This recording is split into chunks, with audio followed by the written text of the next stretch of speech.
설교를 하고 한 주 건너뛴 거예요. 자, 이제 오늘 말씀을 보면 요셉이 형들을 또 만나요. 또 만나서 오늘은 어떻게 되냐면 자기의 정체를 밝혀요. 몇 주 만에 밝히는 거죠. 드디어 밝혀요. 자기 밝히면서 내가 요셉입니다 라고 말하는 장면이에요. 자, 본문 말씀 볼게요. 45장 4절입니다. 45장 4장 읽어볼게요. 시작. 요셉이 형들에게 이르되 내게로 가까이 오소서. 그들이 가까이 가니 이르되 나는 당신들의 아우 요셉이니 당신들이 애굽의 한제라. 내가 요셉입니다 라고 직접적으로 밝히는 거예요. 이게 드디어 요셉이라고 이제 알게 되는 거죠, 형들이. 자, 그런데 요셉이 자기를 정체를 밝히기 전에 엄청나게 울어요. 우는 장면이 나와요. 그리고 이제 밝히는 거예요. 요셉이 형들을 만나서 몇 번을 우냐면 3번을 울어요. 자, 몇 번 웁니까? 먼저 1차적으로 우는 장면을 볼게요. 형들이 1차 방문을 했을 때 어떻게 울었냐면 형들이 요셉이 애굽의 총리인 줄 알고 자기들 말을 못하는 줄 알고 자기들끼리 얘기를 해요. 야, 이 어려움이 우리가 요셉을 팔았기 때문이야 라고 회개하는 장면이 나와요. 그걸 듣고 요셉이 울어요. 한번 볼게요. 창세기 42장 21절 그리고 24절 한번 읽겠습니다. 시작. 그들이 서로 말하되 그가 우리에게 대언할 때에 마음의 괴로움을 보고도 듣지 아니하였으므로 이 괴로움이 우리에게 임하도다. 24절도 볼게요. 시작. 요셉이 그들을 떠나서 울고 다시 들어와서 그들과 말하다가 그들 중에 시므온을 끌어내어 그들의 눈앞에서 절박하고. 자, 울었죠. 왜 울었느냐면 형들이 말하는 거예요. 야, 우리 이 어려움은 요셉을 팔았기 때문이야. 형들이 후회하는 모습을 보고 요셉이 감동을 받아요. 그래서 여기 말씀 보니까 울어요. 근데 거기까지는 요셉이 아직도 마음이 확 열린 것 같지가 않아요. 형들에게 여러 가지 시험을 하면서 두 번째 방문을 하게 하죠. 그때는 누굴 데려오냐면 베냐민을 데려오게 해요. 그 베냐민을 보고 또 한번 울어요. 성경을 볼게요. 창세기 43장 30절입니다. 한번 읽어보겠습니다. 시작. 요셉이 아우를 사랑하는 마음이 복받쳐 안방으로 들어가서 울고. 베냐민 보자마자 또 우는 거예요. 그러니까 사람이 감동받으면 여러 번 감동받으면 마음이 녹아지게 돼 있는 거예요. 자, 그리고 오늘 본문 말씀 보니까 세 번째 우는 거예요. 자, 1절과 45장 1절과 2절입니다. 읽어볼게요. 시작. 요셉이 시종하는 자들 앞에서 그 정을 억제하지 못하여 소리질러 모든 사람을 자기에게서 물러가라 하게 하고 그 형제들에게 자기를 알리니 그때 그와 함께한 다른 사람이 없었더라. 요셉이 큰 소리로 우니 애굽 사람들에게 들리며 바로의 궁중에 들리더라. 방송대고 하는 거예요. 막 우는 거예요. 얼마나 크게 울었느냐면 혼자 방에 가서 울었는데 그 소리가 모든 사람에게 다 들을 정도로 크게 우는 거예요.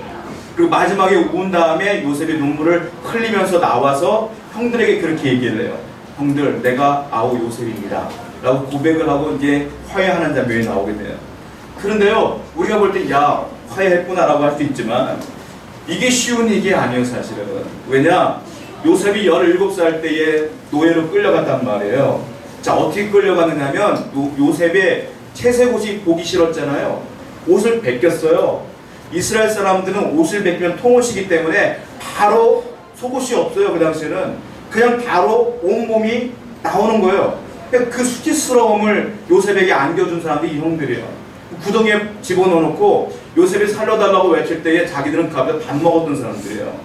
그리고 요셉을 팔아넘길 때에 노예 상인들에게 팔아넘길 때 요셉이 그냥 순종하며 갔겠어요? 눈물 흘리며 눈 크게 뜨며 소리 지르며 제발 살려다가 버텼겠죠. 그런데도 아무렇지도 않게 돈 받아서 챙겨준 사람이 이 사람들이에요. 그리고 자기가 노예로 팔려갔을 때에 평안했습니까? 죽을 고비를 많이 넘겼잖아요. 알다시피. 근데 그 와중에 이제 하나님의 은혜 가운데 총리가 된 거예요. 총리가 됐는데 형들이 가뭄 있다고 해서 10명이 와서 고개 숙이면서 양복 달라고 앉아있는 거예요, 지금. 이 모습을 보니까 요셉이 용서할 수 있겠냐고요, 여러분.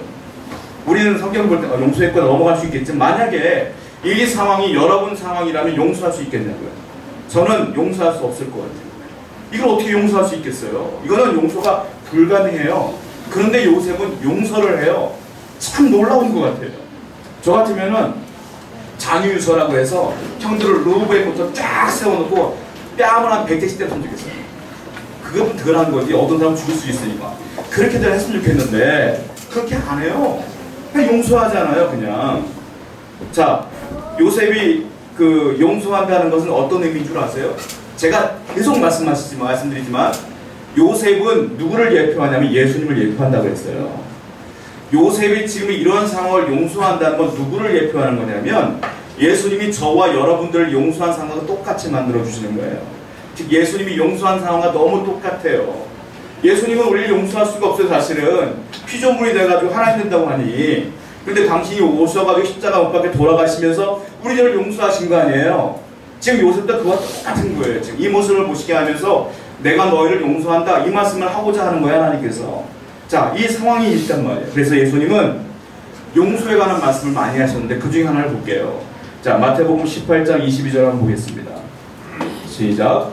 예수께서 이르시되 내게 이르노니 7번뿐 아니라 7번 7번까지 할지니라. 예전에 처음 이 말씀 볼 때는 그때 이제 학생 때니까 곱하기를 잘 하잖아요. 우리가 7번씩 70번, 실제로 49, 490번이구나. 490번만 용서하면 되는구나 라고 했는데 이게 그게 아니라 예수님 말씀은 뭐라 하냐면 사람을 용서하는데 70번씩 7번, 7번씩 70번 이게 무슨 말이냐면 이스라엘의 수는 의미가 있거든요. 유대인의 수 가운데 7은 완전수라고 해서 완벽하다는, 무한이라는 거예요. 그러니까 이 말은 무슨 말이냐면 그냥 너가 살아가면서 죽을 때까지 그냥 용서하면서 살아라 이 말이에요. 그냥 끝까지 용서해라. 그가 또 배반하면 또 용서해라 이 말이에요. 예수님의 사랑은 용서에 기반이 된 거예요. 사실은 사도 바울이 똑같은 말을 하고 있어요. 자, 로마서 12장 17절입니다. 한번 읽어볼게요. 시작. 나를 감지 말고 모든 사람 앞에서 선한 일을 경모하라. 사도 바울이 뭐라고 말했냐면 누가 나에게 악한 일을 하면 보통 사람들은 제가 나를 배반했구나 악한 일을 똑같이 할 수 있단 말이에요. 그러나 예수 믿는 사람들은 그리스도인을 어떻게 하느냐 오히려 선으로 갚아라 그랬어요. 오히려 그들을 부끄럽게 만들어줘라. 즉 예수님 말씀과 똑같은 거예요. 용서하라 용서하라 용서하라 이 말씀을 계속하는 거란 말입니다. 자, 제가 오늘 이 얘기를 왜 시작했느냐면 요셉은 제가 다시 말씀드리지만 용서할 수 있는 상황이 아니에요. 인간의 관점으로 볼 때 절대로 용서할 수 있는 상황이 아니에요. 근데 용서를 했어요. 이유가 있겠죠. 용서할 수밖에 없었던 이유가 있겠죠. 그 이유가 무엇일까? 자, 도대체 어떤 사람이 이런 상황에서 용서할 수 있을까? 요셉에는 인품이 좋았기 때문에 그런 게 아니에요. 그 이유가 있다는 거예요. 자, 3가지 정도로 살펴볼 텐데 첫 번째로는 요셉이 용서할 수 있었던 이유는 형들이요 진짜 회개를 했기 때문에 그래요. 진짜 진정으로 회개했기 때문에 요셉은 단번에 보자마자 자기 정체 안 밝혔잖아요. 우리가 얘기했지만 제가 그랬잖아요. 뒤끝이 좀 있다고. 여러 가지 시험을 했잖아요. 시험의 결과가 뭐냐면 진짜 회개하고 있네. 이걸 깨달았기 때문에 용서해 주시고. 여러분 용서는 회개하지 않는 사람에게 용서가 없어요. 내가 잘못했어요 라고 인정하지 않으면 용서할 수가 없어요. 사도 바울이 말한 것도 예수님이 말씀하신 것도 그냥 저 사람은 나 잘못한 게 없어 라고 했는데도 그냥 용서할게 이게 아니라 그 사람이 진짜 잘못했다고 엉엉 울며 회개할 때 용서하라는 소리지 이게 그냥 말짱한데 아무렇지도 않은데 용서하라는 소리가 아니에요. 그러니까 용서는 뭐냐? 진정한 회개가 있어야 된다는 거예요. 자, 우리와 하나님 관계도 마찬가지예요. 무슨 말이냐? 내가 가만히 내 죄를 깨닫지도 못하는데 용서하느냐? 그런 하나님이 아니에요. 내가 회개할 때 용서하시는 거지 내가 죄 짓고 아무렇지도 않게 사는 용서하느냐? 그렇지 않아요. 왜? 노아의 홍수를 때려보세요. 회개를 안 하니까 홍수가 난 거 아니에요. 소돔과 고모라가 회개를 안 하니까 멸망한 거 아니에요. 그러므로 믿는 자들은 회개를 잘해야 돼요. 여러분들 그러므로 회개 잘하는 영이 축복된 영인 줄 믿습니다. 늘 회개하며 사는 것. 왜냐? 인간은 하루를 살았는데 죄를 안 질 수가 없거든요. 회개를 잘하는 게 축복이에요. 자, 그런데 요셉이 이 사람들이 진짜 회개했는지 안 했는지를 어떻게 알게 되냐면 수많은 시험을 하게 돼요. 제가 지난주에 얘기했던 것처럼 어떤 시험을 하냐면 형제들을 쫙 앉혀놔요. 밥상에. 첫째 루벤, 시몬, 그 다음에 레위 쭉 앉혀놔요. 그리고 밥을 주는데 맛있는 거 주죠. 준 다음에 맨 마지막 베냐민에게는 5배를 줬다고 했잖아요. 그래서 정말로 이 형들 질투 하나 안 하나 보는데 질투가 안 하는 거예요. 첫 번째 시험에. 자, 두 번째 시험은 뭐냐면 베냐민을 데리고 왔지 않습니까? 다시 이제 곡식에서 돌아가는 거예요. 돌아갈 때 어떻게 했냐면 그 자루에다가 베냐민 자루에다가 은잔을 숨겨놔요. 누구의 은잔이면 요셉의 은잔을 숨겨놔요. 자, 성경을 볼게요. 창세기 44장 4절과 5절입니다. 읽어보겠습니다. 시작. 그들이 성읍에서 나가 일어나 그 사람들의 뒤를 따라가서 그들에게 이르기를 너희가 어찌하여 성을 악으로 걷느냐? 이것은 내 주인이 가지고 마시며 늘 점심한 데에 쓰는 것이 아니냐? 너희가 이같이 하니 악하도다. 자, 은잔을 숨겨놨는데 은잔이 어떤 의미냐면 그냥 부자니까 그냥 은자에다 술 먹는 게 아니에요. 이게 무슨 의미냐면 애굽인들에게는 은자는, 특히 애굽인들 가운데 상류층에 있는 사람들에게 은자는 단순히 음료를 먹는 잔이 아니라 점을 칠 때 쓰는 거예요. 점을 칠 때 분명히 써 있어요. 5절의 말씀 보니까 늘 점 치는 데 쓰는 것이 아니냐 이 말씀이 있어요. 즉 점 치는 데 쓰는 건데 요셉도 이들이 알기는 요셉이 아니라 애굽인으로 알고 있는 거 아닙니까? 그러니까 요셉은 은잔을 숨겨놓은 거예요. 그래서 이거는 굉장히 중요한 거예요. 이 정치인에게 점 치는 건 굉장히 중요한 거예요, 이들에게. 그러니까 이들이 많이 훔쳐간 것처럼 보인단 말이에요. 그런데 형들은 맨 처음에 이 사실을 인정하지 않습니다. 자, 볼게요. 44장 7절부터 9절입니다. 읽어볼게요. 시작. 그들이 그에게 대답하되 내 주여 어찌 이렇게 말씀하시나이까? 당신의 종들이 이런 일을 결단코 아니하나이다. 우리 자루에 있던 돈도 우리가 가나안 땅에서부터 당신에게로 가져왔거늘 우리가 어찌 당신의 주인의 집에서 은금을 도둑질하리이까? 당신의 종들 중 누구에게서 그는 죽을 것이요 우린 내 주의 종들이 되리이다. 자, 점 치는 데 쓰는 거기 때문에 우리가 오해할 수 있는데 요셉도 점을 쳤나? 라고 할 수 있어요. 점 치지 않았어요. 요셉은 알다시피 하나님 믿는 분이잖아요. 요셉은 그냥 잔으로 먹었던 거고 애굽인들은 점을 치니까 그들이 애굽인으로 알고 있기 때문에 속인 거죠. 점 치는 거잖아요. 그래 놓고 이렇게 얘기하는 거예요. 그 시험하는 겁니다. 이게 어떤 시험인 줄 아세요? 자, 이게 어떤 시험이냐면 베냐민을 제거할 수 있는 기회를 주는 거예요. 왜냐? 라헬의 두 아들이 있는데 라헬의 아들 첫 아들이 누구예요? 요셉이에요. 두 번째 아들은 베냐민이에요. 형들은 라헬의 두 아들을 미워했어요. 왜? 요셉을 그렇게 미워했어. 아버지가 두 아들만 좋아하거든. 특히 요셉을 더 좋아하거든. 그러니까 요셉 먼저 제거한 거 아니에요. 근데 이번에는 또 시험하는 거야. 뭐냐면 두 번째 아들이었던 베냐민도 제거할 기회를 주는 거예요. 그럼 뭐라고 말하는지 아세요? 이렇게 말하고 있어요. 창세기 44장 17절입니다. 한번 읽어볼게요. 시작. 요셉이 이르되 그게 되고 너희는 평안히 너희 아버지께로 돌아올라. 어떤 이유냐? 자루를 베냐민 자루에 집어넣고 뭐라고 하냐면 이 자루가 이 은잔이 발견된 사람 누구냐? 베냐민이에요. 베냐민은 내 노예가 될 것이다. 나머지는 돌아가라. 이렇게 얘기하는 거예요. 그러니까 얼마나 쉬워요. 네, 알겠어요. 돌아가면 되는 거예요. 근데 형들이요, 예전 같았으면 네, 그러고 갈 것 같아요. 그러니까 요셉은 그걸 기억하고 있는 거예요. 20년 전에 나를 그렇게 팔았던 형님, 베냐민 쉽게 버리겠지? 근데 안 버려요. 안 버리고 뭐라고 말하냐면 가슴을 찢고 옷을 찢어요. 자, 17절 말씀입니다. 17절 말씀 읽었죠? 13절 말씀 읽어볼게요. 13절 44장 13절 시작. 그들이 옷을 찢고 각기 짐을 나귀에 싣고 성으로 돌아가냐. 옷을 찢었어요. 이스라엘 사람들이 옷을 찢는 건 슬픔의 표현이에요. 슬퍼하는 거예요. 그리고 회개할 때 옷을 찢어요. 그러니까 이 형들이 베냐민이 끌려가는 걸 보고 옷을 찢어요. 무슨 말이에요? 너무 슬픈 거예요. 요셉이 그 모습을 본 거예요. 이거 보라, 제거할 기회를 줬어요. 무슨 말이야? 이거는 형들에게 복수하려고 시험하는 게 아니라 형들에게 회개할 기회를 주는 시험이었거든요. 통과하는 거예요. 형들이 정말로 베냐민을 사랑하는 걸 느껴요. 형들이 변했구나. 그렇게 말하고 있는 거예요. 그리고 또 얘기하는 거예요. 그 베냐민만 노예로 삼겠다. 근데 형들이 뭐라고 말하냐면 16절에 보니까 아니다. 우리가 다 노예가 되겠다. 그 아들을 보내라. 그 노예가 또 이 요셉이 감동을 받아요. 18절부터요. 34절까지는 누가 등장하냐면 유다가 등장을 해요. 넷째 아들 유다가 등장을 하며 연설을 해요. 자, 구약 성경에 나오는 성경 가운데 개인 연설이 가장 긴 부분이 이 부분이에요. 유다가 44장 18절부터 34절까지 혼자 요셉 앞에 딱 나와서 총리 앞에 연설을 하기 시작하는 거예요. 그런데 이 연설 내용을 자세히 읽어보시면요, 아비 이 얘기가 17번입니다.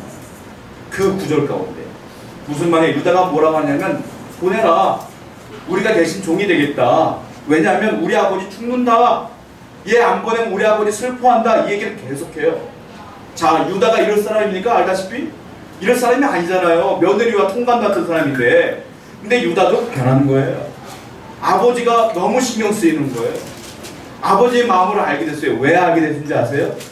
우리가 이미 봤어요. 유다의 아들들이 있었죠. 세 아들이 있었는데 엘과 오나는 악을 행하고 죽었습니다.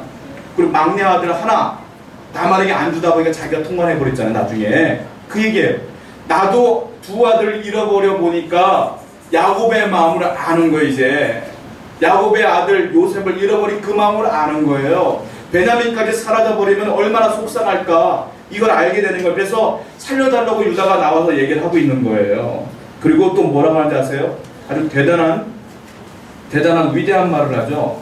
자, 44장 우리 33절 말씀 볼게요. 33절입니다. 한번 읽어보겠습니다. 시작. 이제 주의 종으로 그 아이를 대신하여 머물러 있어 내 주의 종이 되게 하시고 그 아이는 그의 형제들과 함께 올려 보내서. 유다가요 이렇게까지 뭐라고 말해요? 마지막 연설을 마무리할 때 제 아우는 보내시고 내가 대신 종 되겠어. 그러니까 형제들도 다 보내고 내가 당신의 종 되겠어. 이 말이 이게 통틀어요. 여러분 구약 성경에서 창세기에서 타인을 위하여 자기의 목숨을 내놓는 장면이 이 장면이 처음이에요. 유다가 내가 대신 종 되겠다는 건 내가 대신 죽겠다는 소리예요. 내가 대신 죽고 내 아우는 보내소. 이게 뭔지 아세요? 대속의 문제, 대속. 그러니까 이 창세기를 보면 예수님의 얘기가 계속 나와요. 즉 유다는 자기의 목숨을 포기한 거예요. 베냐민을 위해서. 이 모습을 보고 요셉이 큰 감동을 받습니다.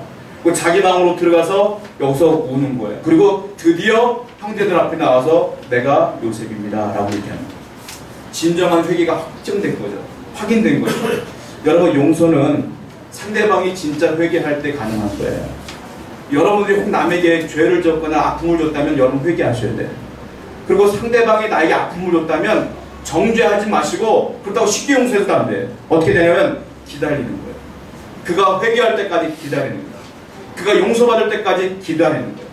그게 선으로 갚는 거예요. 악으로 갚지 말고 기다려주고 기도해주는 거예요. 그게 가능하다. 그리고 그들이 회개하면 용서해주는 거예요. 이게 가능해요. 여러분 그러므로 이 형제들이 먼저 회개를 했기 때문에 가능했다. 우리가 하나님께 회개하지 않으면 하나님께 우리를 용서할 수 없어요. 회개하는 것이 중요합니다.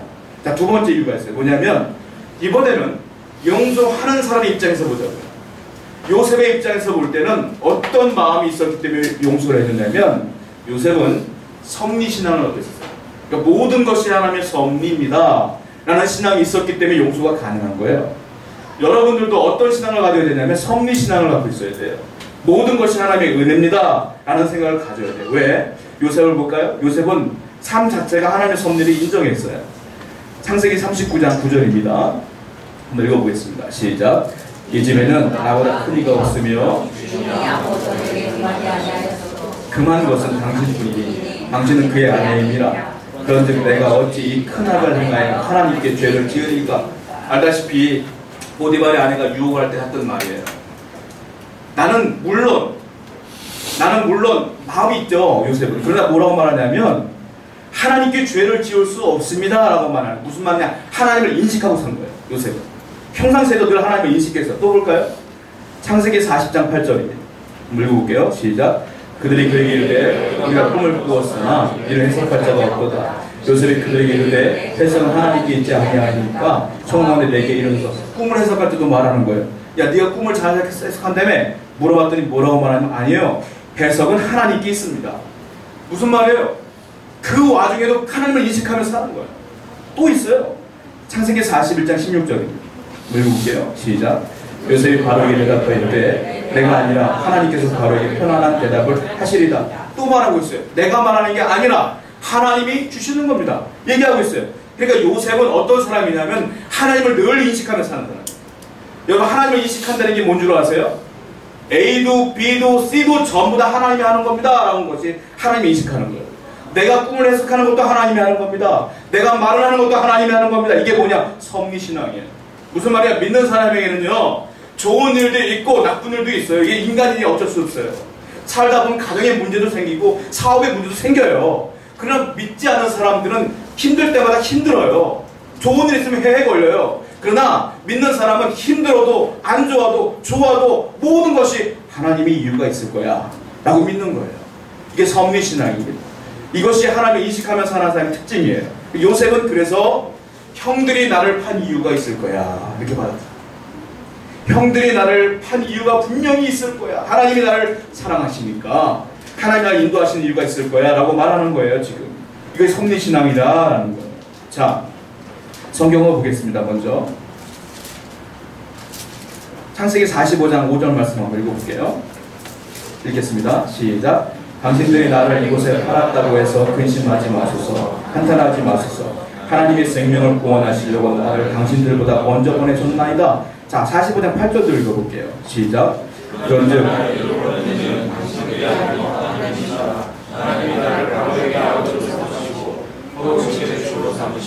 애굽 온 땅의 통치자로 삼으셨나이다.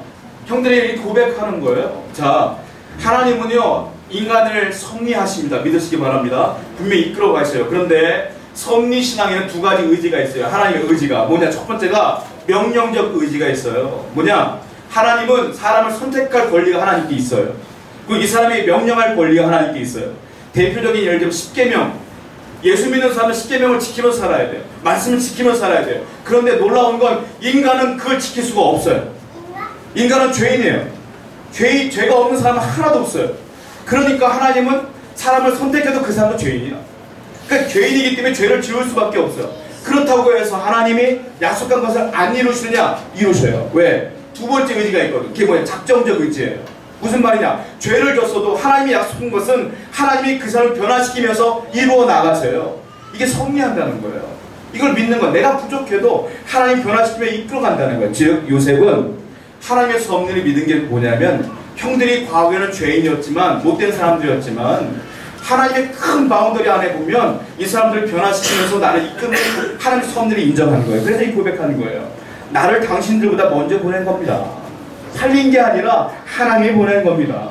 그리고 당신들을 살리기 위해서 나를 애굽의 통치자로 세운 겁니다. 이 고백하고 있는 거예요.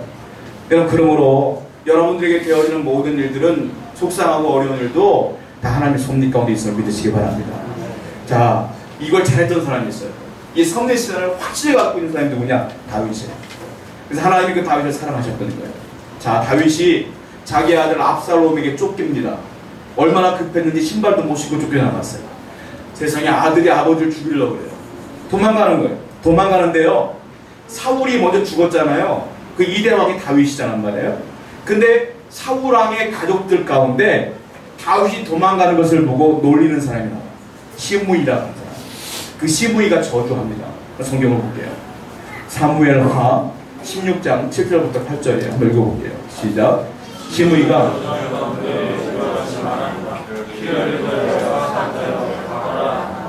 사울의 족속의 모든 피를 여호와께서 내게 돌리셨도다. 그를 이어서 네가 왕이 되었으나 여호와께서 나를 내 아들 압살롬의 손에 넘기셨도다. 보라, 너는 피를 흘린 자이므로 화를 자초하였느냐 하는지라. 시므이가 도망가는 다윗에게 저주하는 거예요. 네가 사울을 피 흘리게 했으니까 이 모양 당하는 거예요. 하나님께서는 다윗에게 너에게 뜻이 있는 게 아니라 네 아들 압살롬에게 이 왕권을 주려나 보다. 현상을 보고 얘기하는 거예요. 얼마나 속상하고 화가 나요. 이 얘기를 듣고 그 장군이 죽이려고 해요. 자, 사무엘하 16장 9절입니다. 읽어볼게요. 시작. 수르야의 아들 아비새가 왕께 여짜오되 이 죽은 개가 어찌 내 주 왕을 저주하리까? 청하건대 내가 건너가서 그의 머리를 베게 하소서 하니라. 자, 그런데 다윗이요 말려요.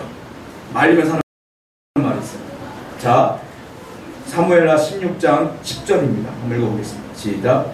왕이 이르되 수르야의 아들들아 내가 너희와 무슨 상관이 있느냐? 그가 저주하는 것은 여호와께서 그에게 다윗을 저주하라 하시리니 네가 어찌 그리하였느냐 할 자가 누구겠느냐 하고. 무슨 말이에요?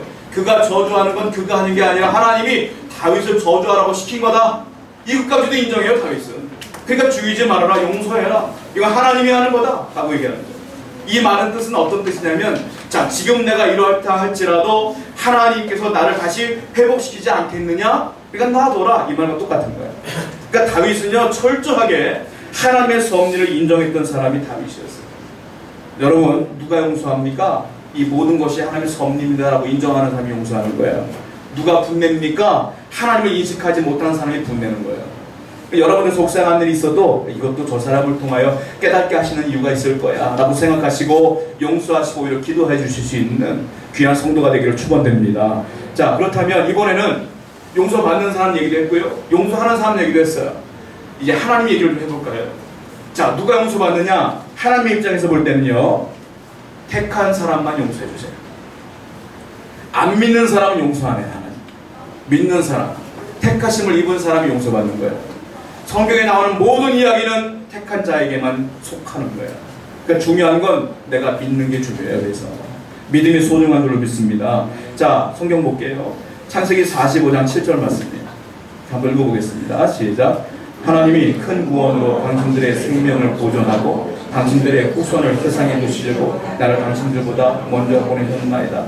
여기 보면요, 큰 구원이라는 단어가 나와 있고 또 하나 후손이라는 단어가 나와 있어요. 원문은 큰 구원은 팔레이트라는 뜻이고요, 후손은 샤르라는 뜻이에요.